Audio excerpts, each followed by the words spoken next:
Our today's topic related to post-colonial study or post-colonial literature appropriation. Appropriation जो है वो post colonial study और post colonial literature में किस तरह यूज़ की जाती है। बेसिकली ये टर्म भी एब्रोगेशन की तरह एक रिटन फॉर्म के तौर पर ली जाती है, यानी कि एक वर्क को किस तरह प्रेजेंट किया गया है उस चीज़ को एनालाइज करने के लिए इन दो टर्म्स को नॉर्मली कंसर्न किया जाता है। अब एप्रोप्रिएशन क्या होता है? एप्रोप्रिएशन कहते हैं कि किसी चीज़ को उसी चीज़ के साथ एप्रोप्रिएट करके यूज़ करना। अब एप्रोप्रिएशन को जो पोस्ट कलोनियल राइटर्स और थिंकर्स हैं वो किस तरह यूज़ करते हैं, हमने एक टर्म डिस्कस की थी जिसका नेम था एब्रोगेशन। एब्रोगेशन में क्या डिस्कस किया था कि जो कॉलोनाइज्ड हैं वो अपनी नेटिव कल्चर या अपनी जो कुछ भी उनका वो अपने वर्क में प्रेजेंट करना चाहते हैं, एक्सप्रेस करना चाहते हैं अपनी नेटिव कल्चर को, अपनी स्ट्रगल को, जो कुछ उन्होंने फेस किया, सब कुछ जब बताना चाहते हैं लेकिन अपनी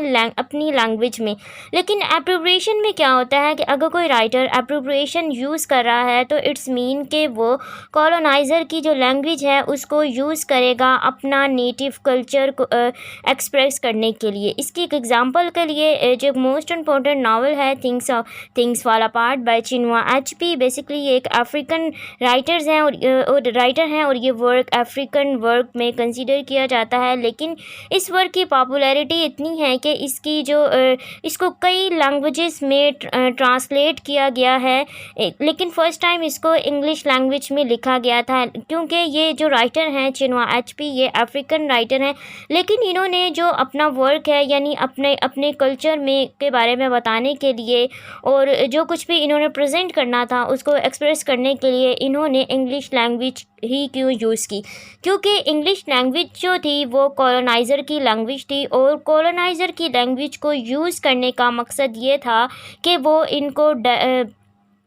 इनको टारगेट कर रहे थे और उन्हीं की लैंग्वेज में उनको उन्हीं के फॉल्ट्स बताने की कोशिश कर रहे थे। क्योंकि इस वर्क के अंदर इन्होंने कुछ ऐसे एक्सपेरिमेंट भी किए कि अपनी जो प्रोवर्ब्स हैं, अपने कुछ वर्ड्स हैं जो कि नेटिव लैंग्वेज से रिलेटेड है, उनको भी इन्होंने इंग्लिश वोकैबुलरी के साथ ही यूज़ किया, यानी कि इंग्लिश वर्ड्स में ही यूज़ किया। लेकिन अपनी प्रोवर्ब्स, अपनी जो कुछ उनके वर्ड्स हैं, अपना जो उनका कल्चर था, उनको as it is English language में प्रेजेंट किया। तो मीन इन्होंने एप्रोप्रिएशन यूज़ की इंग्लिश लैंग्वेज की। अगर कोई राइटर कॉलोनाइज़र की लैंग्वेज को यूज़ करता है अपना नेटिव कल्चर बताने के लिए, यानी अपनी जो कुछ भी स्ट्रगल है यानी अपने कंट्री के बारे में बताने के लिए,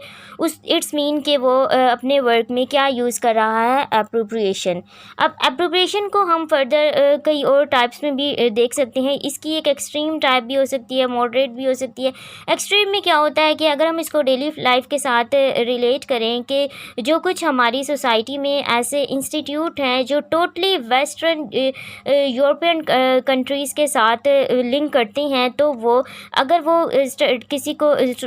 अगर हम एग्जांपल के तौर पर स्कूल को लेते हैं कि अगर स्कूल में कोई करिकुलम पढ़ाया जा रहा है यानी कि निसाब, उसके अंदर वो अगर टोटली एक ऐसा सिलेबस, कोई ऐसा उनका एनवायरनमेंट जो टोटली इस चीज़ के साथ रिलेट करता है कि जो वहाँ के स्टूडेंट है वो अपने कंट्री के बजाय किसी और कंट्री को स्टडी कर रहे हैं, उनके लैंग्वेज पढ़ रहे हैं, उनका कल्चर पढ़ रहे हैं एज इट इज़ उन्हीं की फॉर्म में, तो इट्स मीन कि वो एप्रोप्रिएशन एक्सट्रीम लेवल पर है। लेकिन अगर मॉडरेट लेवल पर देखें तो ऐसे स्कूल्स या कुछ ऐसे इंस्टीट्यूट जिसके अंदर कॉलोनाइज़र की लैंग्वेज को यूज़ किया जाता है अपना कल्चर एक्सप्रेस करने के लिए, यानी कि अगर हम अपनी हिस्ट्री, हमारी हिस्ट्री, यानी कि अगर हम पाकिस्तान की एग्जांपल लें तो इसमें कुछ ऐसे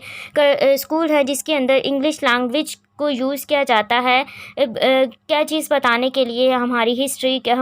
क्या थी, और कुछ ऐसे कि साइंस के सब्जेक्ट्स नॉर्मली इंग्लिश में बच्चों को पढ़ाए जाते हैं, और और भी बहुत कुछ ऐसी चीज़ें होती हैं कि जो इंग्लिश लैंग्वेज में एक्सप्रेस की जाती हैं, हमारे कल्चर को उनके साथ रिलेट करके पढ़ाया जाता है। तो यानी कि उन्होंने एप्रोप्रिएशन यूज़ की है, वो कॉलोनाइज़र की लैंग्वेज को यूज़ कर रहे हैं अपना नेटिव कल्चर एक्सप्रेस करने के लिए। अब हम जो ये टर्म्स यूज़ स्टडी कर रहे हैं कि पोस्ट कॉलोनियल कौन कौन से मेजर कॉन्सेप्ट हैं। कुछ कॉन्सेप्ट जो हैं वो कुछ पोस्ट कॉलोनियल राइटर्स ने खुद क्रिएट किए हैं, यानी खुद फाइंड आउट किए हैं, लेकिन कुछ कॉन्सेप्ट ऐसे होते हैं जिनको कहीं और से बारो करके उसके साथ रिलेट किया जाता है। अब इन कॉन्सेप्ट के अंदर जैसे कि अभी हमने डिस्कस किया कि एप्रोप्रिएशन इन लाइफ में भी किस तरह यूज़ की जाती है, और अगर हम इसको कॉलोनाइज़र के साथ रिलेट करें या अपनी हिस्ट्री के साथ रिलेट करें या इसको पोस्ट कॉलोनियल स्टडी के साथ टोटली निगलेक्ट करके अगर हम इसको एक दूसरी साइड पर देखें, तो तब भी हमारी सोसाइटी में कौन सी ऐसी चीज़ें हैं जो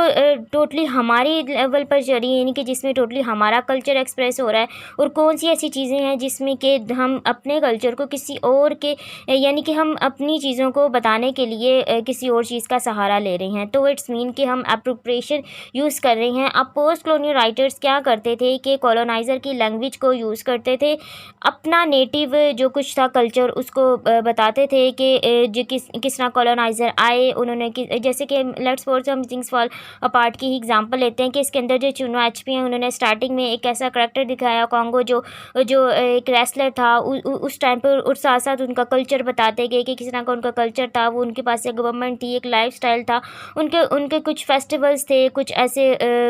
और उनकी किस तरह वो ज़िंदगी गुजारते थे। लेकिन जैसे कॉलोनाइज़र आए उसके बाद क्या हुआ कि उनका रिलीजन चेंज हो गया, उनके जो फेस्टिवल्स वगैरह हैं उनकी थिंकिंग को चेंज किया गया, उनके जो मतलब गवर्नमेंट सिस्टम था उन सबको चेंज किया गया। इसके साथ साथ अब इसी के अंदर चिनुआ एचपी ने एक ऐसा यानी फोक टेल्स भी उन्होंने इंट्रोड्यूस करवाई कि उस टाइम पर क्या होता था कि जो अफ्रीका में रिटन राइटिंग का इतना ज़्यादा रुझान नहीं था, कि लिखने से ज़्यादा वो लोग सुनने पर बिलीव करते थे, कि जो स्टोरीज़ जो थी एक दूसरे को सुनाते सुनाते वो आगे जो था उनका लिटरेचर आगे बढ़ता रहता था, लेकिन वो रिटन फॉर्म में नहीं होता था। इसी चीज़ को उन्होंने इसके अंदर भी एक्सप्रेस किया कि जो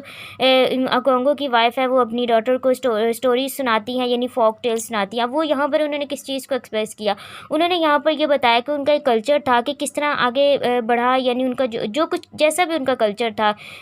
अच्छा था बुरा था, वो किस तरह आगे लोगों तक पहुंचा। और आज हम अफ्रीका का जितना भी कल्चर जानते हैं कि कैसी अफ्रीकन्स की लाइफस्टाइल थी, जो कुछ भी था, सिर्फ उनके वर्ड्स के थ्रू के उन्होंने क्या इंग्लिश लैंग्वेज को यूज़ किया, क्या बताने के लिए अपनी प्रोवर्ब्स उन्होंने बताई, क्योंकि जो चीज़ सुन के आगे पहुँचाई जाती है उसके अंदर ऐसे वर्ड्स यूज़ किए जाते हैं, क्योंकि जब तक किसी को अट्रैक्ट ना करे तो कोई उसको ना तो उसको रिमेंबर कर सकता है, आगे ट्रांसफ़र कर सकता है। तो इसीलिए कुछ इंग्लिश उन्होंने अपनी प्रोवर्ब्स को इंग्लिश लैंग्वेज में भी इंट्रोड्यूस करवाया। इट्स मीन कि उन्होंने टोटली इसके अंदर एप्रोप्रिएशन यूज़ की है अपनी रूदात सुनाने के लिए। बेसिकली इसका मतलब ही यही है कि जो कुछ भी उन्होंने बताना था कि कॉलोनाइज़र ने क्या किया उनके साथ, उनके